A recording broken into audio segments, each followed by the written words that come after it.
Welcome back to episode 2 of Misplaced Videos, I guess, where I'm reviewing my Swiss rounds of the MOCs finals from a couple weeks ago. They recently fixed the replays on Moto, so that's why it took me so long to finally do this and get this up. They were broken before, so we're going to go over them now. As a refresher from the last video, if you're just joining now, I am in round 4. I'm doing 3 match sets for videos. There just happens to be 12 rounds, so it works out that there will be 4 full videos of me explaining what my choices were and why I made them. And after game 1, during game 2, it doesn't actually show the sideboarding, so I will be going over my sideboard notes, and I will leave them in the comments of the video. And anything else I've forgotten will also be in the comments of the video. Anyways, I'm going to start now, so get ready. Our opponent is on, I believe, mono black control, which is a pretty good matchup for green black. And it gets much better post board. You get rid of all the bad removal spells and all the bad cards that don't really do anything, and you can really just board in a bunch of Duresses and attack their game plan of having generic answers that aren't counter spells and powerful spells in the late game, and you can just beat them in the early game and Duress away their good threats. So obviously this hand's not very good, can't cast anything, and we have a swamp. If this was a forest on the play against a random opponent, I think I would keep. You only really get punished against blue-red Drakes, blue-red Pheonix, or mono-red, and it's very narrow that they would also just keep a Mountain Shock. But because it is a swamp, I will mulligan. Oh, I forgot. No, I'm not actually playing a match. This is a pretty good one against most decks in the format. We're on the play, so we could go turn 2 Wildgrowth, turn 3 Jadelight, hopefully turn 5 Doom Whisperer. And if we get to look at the top 2 cards of our library, hopefully we get to find a removal spell or an interactive spell on turns 4, or maybe a better turn 5 play the Doom Whisperer. So we keep leave find Finality on top. Really good against Jeskai, really good in the mirror. They lead with Swamp, so that makes me think that they're on green-black, and they have Swamp, a bunch of Woodland Cemeteries, which is good. Both this card and this curve is very good against them. Doom Whisperer is actively not very good in the mirror, but it's still fine. And then we find out that they're on mono black. This sort of makes the curve a bit better, but also makes it a bit worse. If they have something like Ritual of Soot, what you do in the early game doesn't exactly matter that much. If they don't have it, they're usually dead. So my choice to keep this Merfolk Branchwalker on top is a little bit suspect, simply because you want to play around Ritual of Soot as much as you can, but you also want to pressure them so if they don't have it, they lose. I currently have 7 damage in play and it puts them to 10, and I can also just not play this. Even if they play Ritual of Soot on 4, I can untap with a Doom Whisperer or find Finality back my creatures. So I think it's fine to leave this one on top, and in the situation where there is an additional land on top of my library after the Merfolk Branchwalker, I would rather explore into it compared to just naturally draw the land. There's another Doom Whisperer, which I actually don't want at this point. I already have one and I'm missing lands. So this is good. They didn't really do anything. They didn't have Ritual, and they've just put their treasure map on 2. This is in play lethal, unless they have this, but they go to 3 anyways, and it's still lethal. They didn't have Ritual last turn. I get to find Finality back my Doom Whisperer and really just, and my Merfolk Branchwalker, put the Branchwalker back into play and really just pressure them some more. And I don't actually think they can beat this, and they don't. So stealing game 1's really good in this matchup. Like I said, it's a control deck, but all of your ETB effects have a lot more impact simply because they don't have counter spells. So on the way down, they don't have a way to beat your cards from exploring into 2 lands, which is in theory like a divination, and then they have to waste a removal spell on it if they want to kill it. So it's actually really good that they're a control deck that doesn't have counter spells for us, because we get to flex more of our card advantage spells like our Explore creatures. So we'll go to game 2. So for sideboarding, I sided into Brontodon, 1 Assassin's Trophy, 4 Duress, and 1 Contempt. I take out 2 Chupacabra, 1 Cast Down, 1 Squire, and 4 Llanowar Elves. So the reason I bring in a Contempt and take out a Chupacabra is because most of their threats are going to be things that they've stolen from us with either, what's it called? The Eldest Reborn, or it's going to be Niv-Mizzet. So if it's Niv-Mizzet, you want to be able to kill that at instant speed. If it's a card they took with Eldest Reborn, like a Vivian, you want to be able to kill it without, like you want to be able to kill it with a Contempt compared to a Chupacabra. Same with the reason why I cut the Cast Down. Trophy deals with Lantern, which is really important in their deck. Treasure Map, which is really important in their deck. Eldest Reborn, and the mono black land that adds a bunch of mana. And then Brontodon deals with all those other enchantment and artifacts, and 4 Duress is just really good information and deals with all their problematic spells that I also just talked about. So this is a good keep. We have early pressure, we have a sideboard card. Unfortunately, we have a bunch of lands, but that's fine. Like, we have a pretty good curve already. They didn't play Treasure Map on 2, which is really good, but that usually signifies that their hand is full of a lot more late game powerful spells. So I would assume that they have Lantern on 3. So my plan is to play this as soon as possible to blow up the Lantern. I don't really care about Treasure Map that much, just because like it takes 3 turns to get going and it doesn't actually impact the board that much. Yeah, so this is kind of a problem, but we just play Who's the Beatdown. Even if they Ritualist Soot me, I'm still ahead. This is very promising for me. So this play means that they don't have a 5-drop. Their hand is pretty lackluster when it comes to power, and they're just playing one of the better threats in the late game early to try to soak up some damage to not die. But it also means that the 4 cards in their hand are worse or can't be cast right now. So that means if this is their best play, we're in a very promising position. So the lines are either Contempt this, Smash for 5, Brontodon this, or play this and pass. I think I Brontodon kill this to turn off Niv-Mizzet, just because like I think that's what one of their 4 cards could be, and I can always Contempt this later.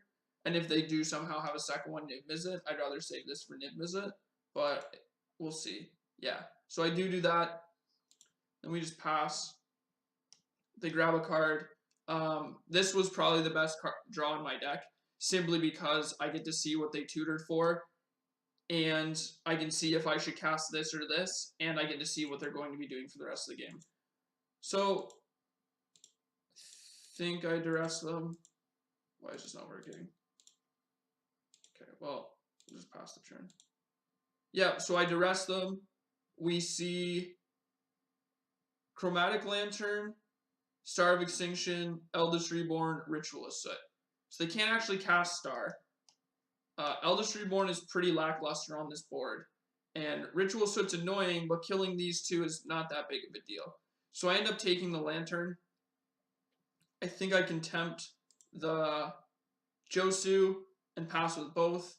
They Ritualist Soot me. I untap and draw this. And still have this, which is really nice.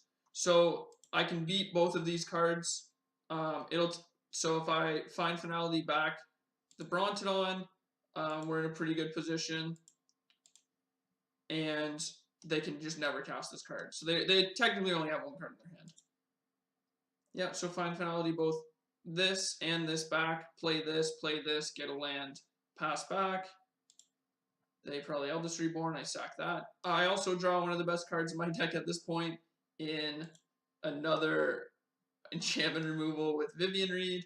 I'm pretty sure I Vivien Reid this and just pass, attack for 2. This also plays around them having a second Eldest Reborn. I can sacrifice this, and then I have the Brontodon to follow up. And then this just generates me so much card advantage that at this point I think the game's just over. And you see I draw a card with Vivian every turn, put more creatures into play, and just play Who's the Beatdown. And that's the match there. So just beat their problematic cards, and they can't beat you in the late game. Round 5. Round 5 is against Jasperov on blue-red pheonix. Now, it's very big difference between blue-red drakes, and it's pretty big that's distinguished between them, because it really changes how you sideboard in this matchup. So, game 1, don't really know what they're on. And this keep is kind of suspect. It's very slow, but we're on the draw. And it sort of is a mixed bag, I guess, of what you're trying to play against. So, like, if you're playing paired against an aggro deck, you sort of have, like, a really slow draw. But you have some saving grace cards that are good, and if you draw a 2-drop or you draw a Llanowar Elves, you're in a really good position. Also, mulliganing against aggro decks is really poor, because you have to look for very specific things. You just want raw cards compared to, like, specific things minus, like, you specifically want Finality game 1. Secondly, against control, this hand is fine. You only really have 1 dead card, and they won't be pressuring you fast enough so you'll die, so you may be able to crawl out from underneath them. And if they have a lackluster hand and you resolve this, or you resolve this, you're also in a good position. For the mirror, this is suspect because they can play an aggro version and they can play sort of a control-y late game version. So if they play the beatdown and have Llanowar Elf on turn 1, you're extremely far behind. But mulliganing as if it's just the mirror for that specific situation, I think is a little loose. So I think you just sort of have to hope it's not the mirror, hope that whatever you're playing against doesn't have a good draw specifically against this good hand, or this hand. And yeah, you just don't get run over. It turns out it's blue-red pheonix, which isn't that bad, as long as they don't have Goblin on turn 2. Goblin on turn 2 is their best possible draw, specifically on the play. It's really hard to play around unless you have the one of Cast Down or the one of Assassin's Trophy in the main deck. And is, like I said, it's not something you can really play around. You have to hope that if they get lucky enough to have Goblin on turn 2, that they just have a bunch of dead cards like other Goblins, or they're flooded. So they lead with this. This is one of the better draws in my deck. Probably Llanowar Elf was slightly better. Of course, they play Goblin. We drew a land, but it just happens to be a swamp, so we can't play Jadelight Ranger on curve yet. A little unfortunate, but we did manage to draw a 2-drop, so that's nice. So this is the thing about Goblin. They go opt, Tormenting Voice, discard Pheonix, attack you for 3. If you have Cast Down on turn 2, there's no possible way that they can put Arclight Pheonix into play on turn 3 and just attack you. It's hilarious to me that blue-red Pheonix decks just rely so much on this Goblin being in play on turn 2 that the deck actually just really crumbles if that doesn't happen. Luckily, we drew the forest, so we can Jadelight Ranger, gain 6 life, go to 23, and smash for 3. And then we have a very good follow-up in Chupacabra. And if we ever see another land, we can play the 2 bombs in our hand. So we're going to keep doing that. We're actually in a pretty decent position, even though they had one of their best possible draws. They Beacon Bolt, or they Discovery Dispersal, attack, Chart a Course, then Beacon Bolt. This Beacon Bolt's a little problematic, specifically when we have a Doom Whisperer in our hand and another threat in play. But I think it's just best to kill this. And if their follow-up is Drake, we have Vivien Reid, Vraska's Contempt, or we can always just try to block. So that's our game plan, is to attack, try to race them. We're winning the race. If they at any point Beacon Bolt this, we're still winning the race. We can put one of these into play, have this in play, and that's our plan, is just put this into play, kill their Goblin, and pass back. They do exactly that. They Discovery Dispersal, Beacon Bolt, or Jadelight Ranger, and pass back to us. This is an extremely unfortunate draw, because if this was a land, I actually think the game would be very close to over. They used the Beacon Bolt already and only put a second Arclight Pheonix in their bin, which is a signal that their hand could be lackluster, but also that they're really trying to cast a lot of spells to put this into play and kill us. So if this is their main game plan, this blocks very well, and this exiles it, obviously. Because we drew this, we are actually priced into just playing this and playing this, and hoping that we can resolve one of these things next turn before they overrun us, which isn't too far-fetched. It's actually kind of likely, but it's not optimal. We really wanted to draw an untapped land there.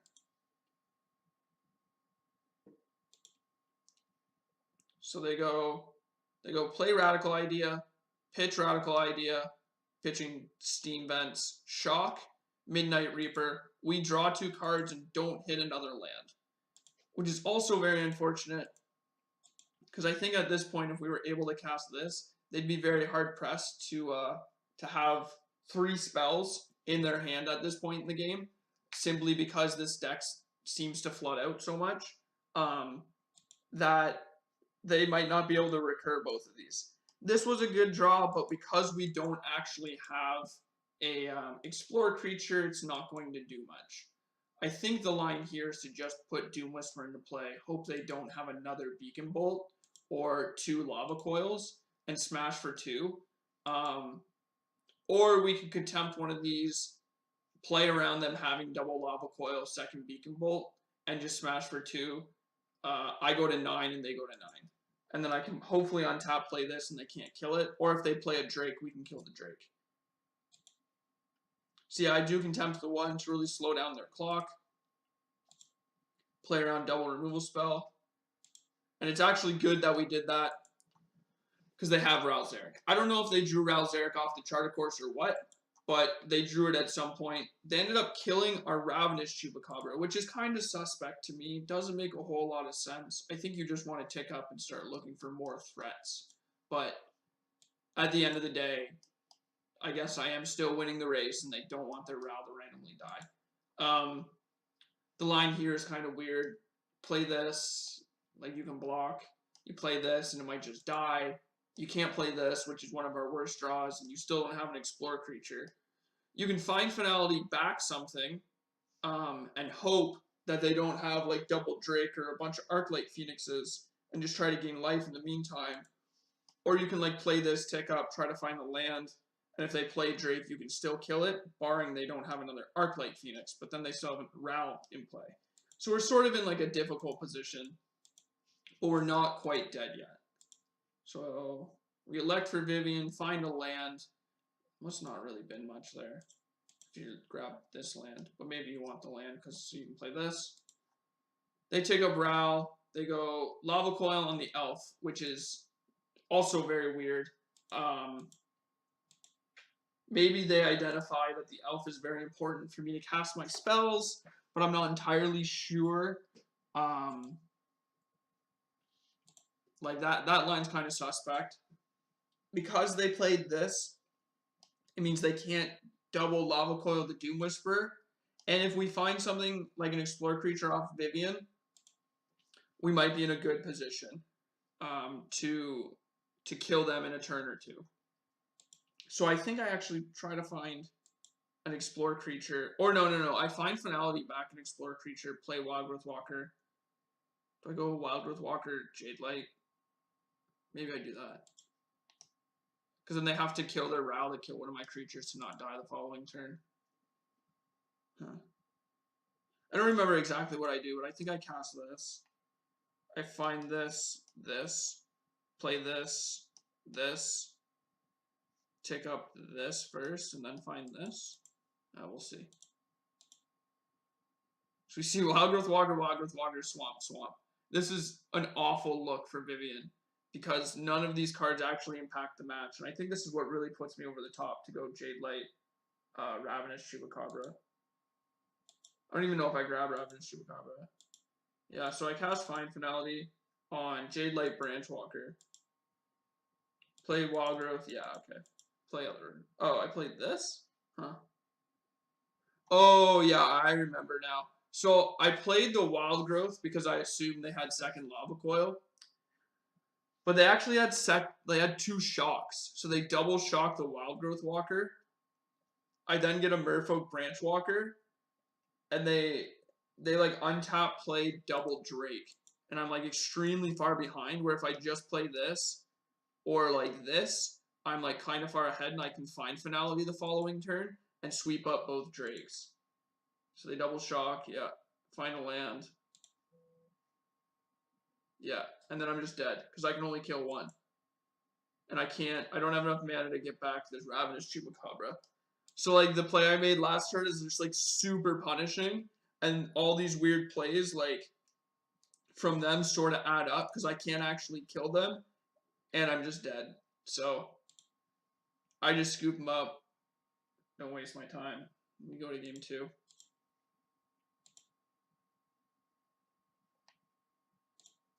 I'm on the play. So for this matchup, I side in 2 Deathgorge, 2 Contempt, and 2 Cast Down. I take out 4 Elves, 1 Find Finality, and 1 Vivien. Elves are actively very bad. They don't actually do anything. The mana advantage you gain is not really that good because you're losing a card. You want to just have an amount of raw removal spells to deal with their goblins, to deal with their drakes, and to make sure that they can't kill you out of nowhere with phoenixes.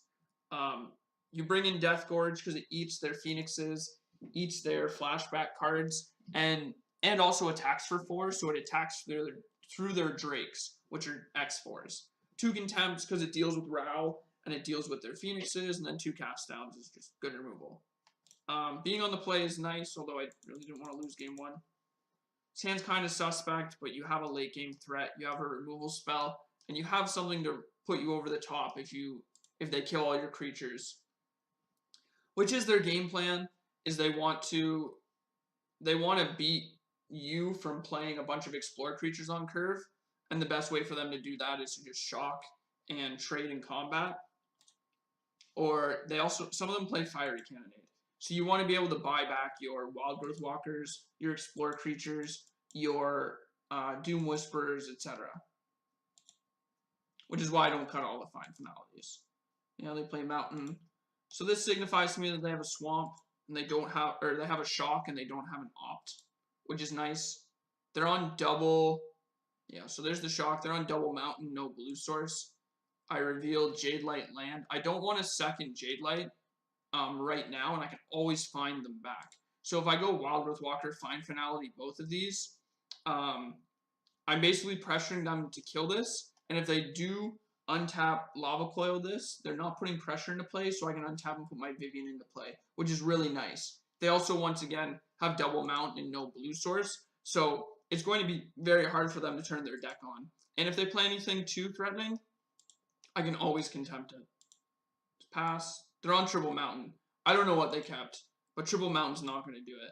Yep, so we just jam Vivien, second Wildgrowth Walker. This hand is near unbeatable. You just Wildgrowth Walker plus Jadelight. They have to have like triple shock to beat this. We get to draw an extra card. So yeah, just going off. Yep, and that's game.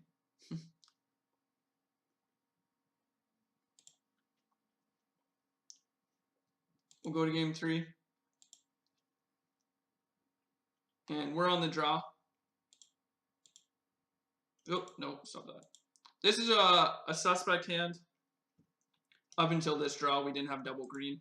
And you have to either lead with this or lead with this. Because if you lead with this, because this isn't a forest, you can't cast your spell on turn 2.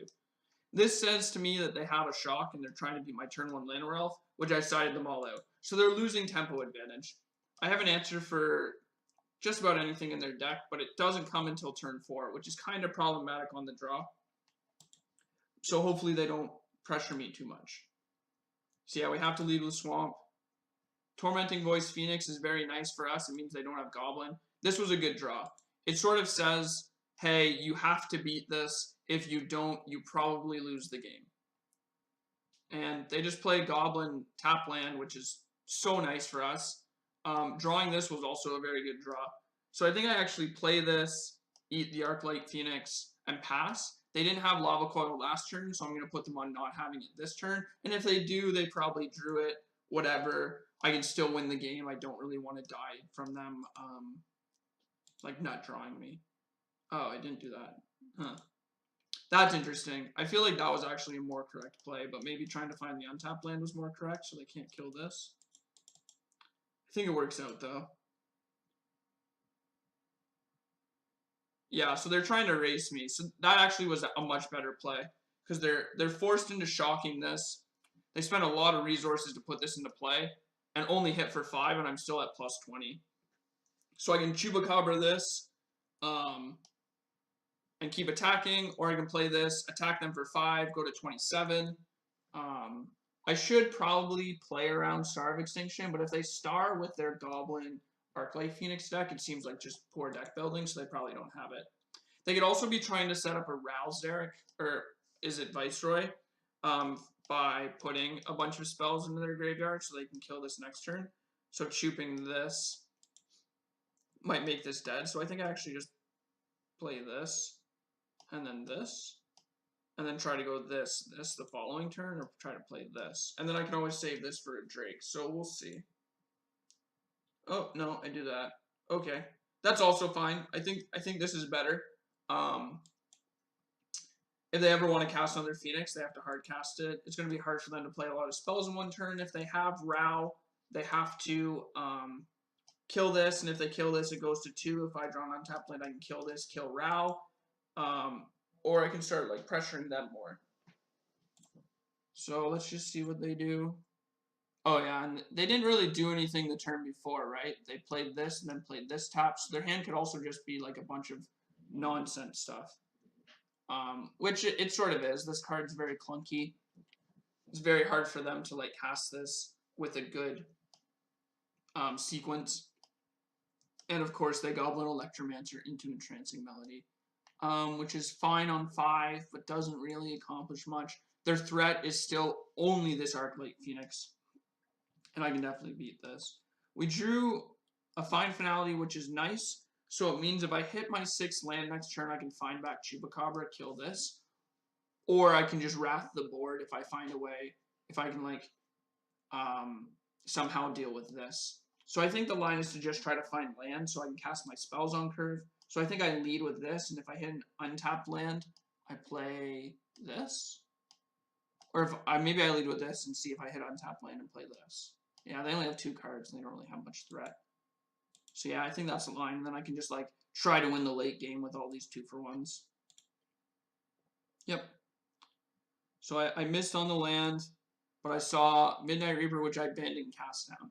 So the reason I kept cast down is because I can cast down this and then Deathgorge it later, or I can play this, hope to hit a land. If I miss on land, I can kill this, and then find Finality the following turn and try to save this. Or I can always find Finality and Ravenous Chupacabra plus Deathgorge it. So it really depends on what they do here that dictates my play. But I have a lot of different lines with these 5 cards to make in the next couple turns. And this is great for me. They cast this, they put two cards in their graveyard, play another land, and just don't really do anything. So to me, this means that they have Star of Extinction, they have another Entrancing Melody, or they just have a bunch of really reactive spells like Shock, or like Negate, or they have literal nothing. If they have literal nothing, that's great. I think the best thing to try to play around is Star of Extinction. So I think it's in my best interest to try to play this Vivian and get some value from it. But it could also just be correct to cast down this and then attack with both and see if they block here, and then Deathgorge this. That way I clear up the board. I have sort of a Star of Extinction insurance with this and this to still give me card advantage in the late game. And if they don't make that play, I can still play Who's the Beatdown and win the race. So I think the line is actually cast down this and attack, but I'm not entirely sure what I actually do. Oh, I just played Vivian and played land. Yeah, that's also fine. I guess I identify that if they had another Phoenix, they would have cast it already. And this wins me the late game, so it forces them to act now. And if they don't kill this, I get card advantage now, and I already have all this card advantage already. So yeah, they attack with everything. And I block as if they have Star of Extinction, and they just don't. They just have nothing. They don't have shocks to kill this. They don't have shocks to kill this in combat. So just taking this up and putting some cards into play, and I think I leave this up to play around Star of Extinction. Oh, no. Okay, well, this also works. Fine Finalitying this and this back with this in my hand is also really good. This gives me insurance against a bunch of Drakes, like they killed me with game 1. It also, if they star me, I get to draw 2 more cards, and I also have a Carnage Tyrant in my hand. So it also leaves me insurance for cast down if they play second Pheonix and they want to attack my Vivien. And I don't overcommit. Play second Pheonix, I kill it. Exactly the play I talked about. I block with Midnight Reaper. Vivien goes to 1, and they still just have 2 cards and aren't really doing anything. So play a land, find another land, doesn't really do anything, and play this. I'm just not going to play this into Star until I think that they have it. Like, I know they know about it because I revealed it on Vivien, but I'm just not going to play it until they cast Star. And at this point, I can Memorial to Folly, back this Midnight Reaper. So if they do have Star, I still get to draw a bunch of cards. If they attack Vivien, I get to shove for 6 and put them to 4. So they need to have a good follow-up that's really protects them against this Chupacabra that they also know about, which I don't think they can. So yeah. Yeah, is it? Okay. This is interesting. I'm just going to chup this. I actually have to Deathgorge a spell, which is annoying, so I can't actually deal with this for good. They only have 1 card in hand, so it's really hard for them to cast multiple spells. I need to get this off the table. And I also, I memorialed this back. Yeah, so I can play this, kill this. That way, if they have Star, I still get to draw 4 cards. I still have a Vivien. I still have a Carnage Tyrant and 2 Branchwalkers. So this is working out very well for me. My opponent's not really doing a whole bunch. I think they waited a very long time to actually cast Star of Extinction. So that was a good sequence for them, but didn't really do much. They Lava Coiled plus Midnight Reaper. My Midnight Reaper plus Star of Extinction, which is annoying for me, but not close to game over because I still have 5 cards in my hand.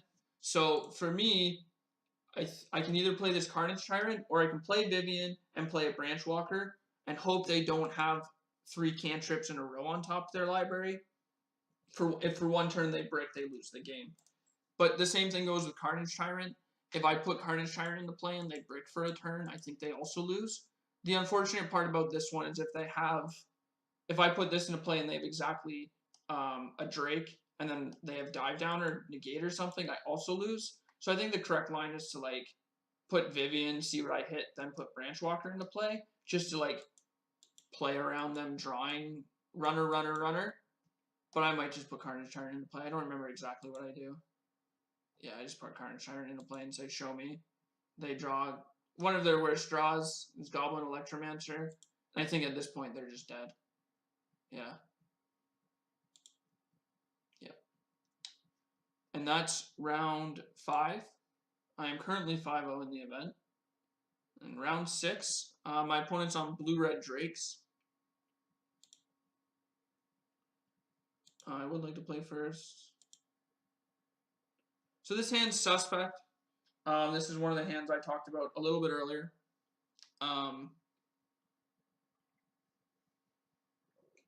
If you hit a land on top of your library, you're in a really good position. If your opponent's on a deck that can kill your Llanowar Elf on turn 1, you're sort of behind, but you still have a turn or 2 to pick up. If you hit a land, you can play the other Llanowar Elves, etc. Most decks in the format don't have an answer to Llanowar Elves on turn 1, and if they do, like, that's okay. This hand's pretty good against the decks that do have answers to Llanowar Elves on turn 1, so I think this is worth a keep. So I do end up keeping, I think. Yeah. They don't have shock on turn 1, which is nice. We draw the second land to get to play Jadelight Ranger. I revealed Cast Down first, which I just don't want, and I want to hit land, so I reveal a Swamp. Opponent opts and pass back. And now they shock the Llanowar Elves, which is fine with me because Llanowar Elves has already done its job. To them, it probably looks like I need this Llanowar Elves because I'm bidding cards to hit lands, but I just can play Branchwalker and play Llanowar Elves and just keep going. Hopefully I hit a second black source at some point. I do off this, and I also drew Doom Whisper for the turn. So the game plan is to, unless they play a Drake here, I think it's to just jam Doom Whisper. Even if they do play a Drake, like I'm just going to jam Whisper, who cares, right? And just say show me. And then the turn after I can try to find another land and find Carnage Tyrant. Yep, and they kill my Jadelight, which is fine. Just play Doom Whisper. Yep, that's fine. I have a Chupacabra. And I draw Contempt, so I have an embarrassment of riches, and the game's just over. It's possible that I should just attack with this and then play Carnage Tyrant, but we're in the same position. But if they have something like Dive Down or Spell Pierce the following turn, I don't actually know if it's worth it. And I think just killing that now makes it really hard for them to win anyways. So I feel like this is a better play, especially when I put them to 4. And I can always just play this later. Game 2. So for this match, I side in 3 Duress, 2 Cast Down, 2 Contempt, 4 Llanowar Elves, and 3 Find Finality. This version's a bit different because their early game is strictly based on removal spells and late game enchantments such as Search for Azcanta. Some of them play Map. So you bring in the Duress to beat the Search, to beat the Ralzeric, to beat Star of Extinction, and to beat Entrancing Melody, because that's what they're trying to do. They're going to let you do your thing, and then later in the game, they're going to try to kill the things that you were doing, or they're going to try to mind control them or just beat you with card advantage with Ralzeric. So, Duress really helps against that game plan because you get to see what they're doing, take those cards, and still play Who's the Beatdown. Sometimes they have Negate. It also is a good card against Negate. So this is a good keep. We have a Wildgrowth Walker, which is good in the matchup. A good removal spell if they are playing Goblin. I don't think they are. And it also kills one of their few threats that they have in their deck. I draw Duress, which is one of the best possible draws at this point. Literally the best draw, I think. And I usually fire it off when I'm on the draw on turn 1, because like I said, I'm trying to beat Search for Azcanta. So they reveal Treasure Map, Chart of Course, Disdainful Stroke, Niv Mizzet, Island, and Search for Azcanta. Now this is a hand I can beat. I have an answer, or well, I guess I don't have an answer to Niv, but I have a lot of answers in the deck to Niv. Chart of Course doesn't really do anything. Treasure Map doesn't really do anything. And Disdainful Stroke doesn't really do anything against this hand. And I can always play around it. They also only have 1 land.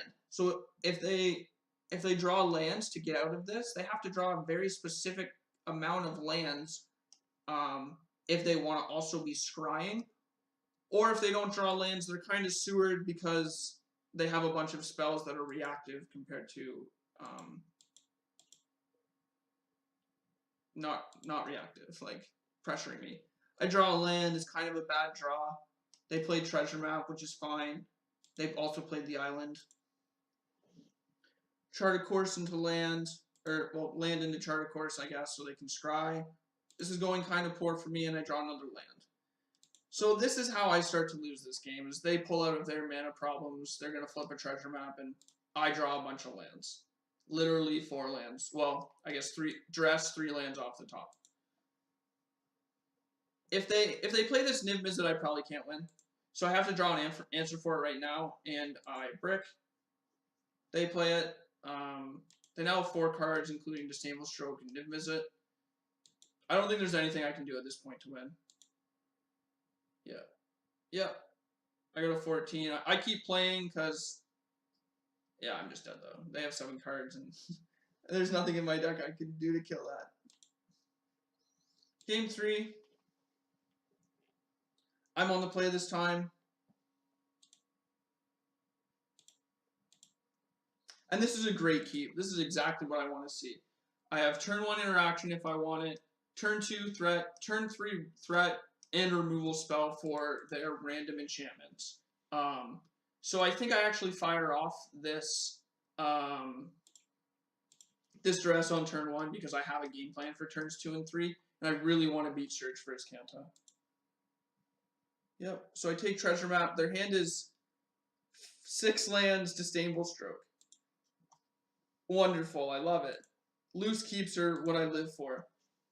I don't know how they expected this game to play out, but it's not going to be a slow game. I'm on the play and I'm going to be the beatdown. They drew second treasure map, which is annoying, but it's something that we can definitely beat. I drew a Ravenous Chupacabra for if they ever draw a threat, and I've been to Branchwalker because that's not what I want right now, and I want to be able to cast this if they do play something. Of course, I draw the land and I have the Ravenous Chupacabra. My plan is to untap and play this and cement myself against any sort of removal spell, and they've already cast Lava Coil on my Jadelight Ranger, so that's really good for me. I know they still have these 3 cards in hand. I draw a tap land, which is one of the better ones in the matchup, and at this point, we're like fairly far ahead. I'm playing Who's the Beatdown. I have a bunch of spells, and I get to Assassin's Trophy their treasure map. Of course, they get to draw a land here, but that's okay with me. This Disdainful Stroke really isn't going to do anything. That's annoying. I think that means they drew it for a turn and they would have cast it earlier.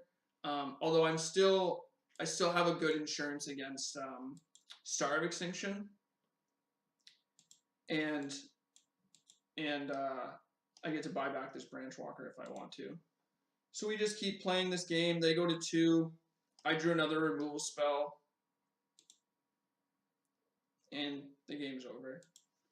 So to me, that's like textbook what not to do when you're the control deck on the draw, is keep a really land heavy hand with next to no interaction. I think that maybe I definitely got a little lucky in drawing these 2, and the top of my deck was very nice to me, but I think that my opponent also misevaluated being on the draw that game. But yeah, I still think I was getting pretty lucky for the majority of the event, and I can't deny that. Anyways, that's it for this video. That was round 6. At this point, I'm 6-0 in the event, and yeah, I hope to see you in the next one. Thanks for watching, everybody.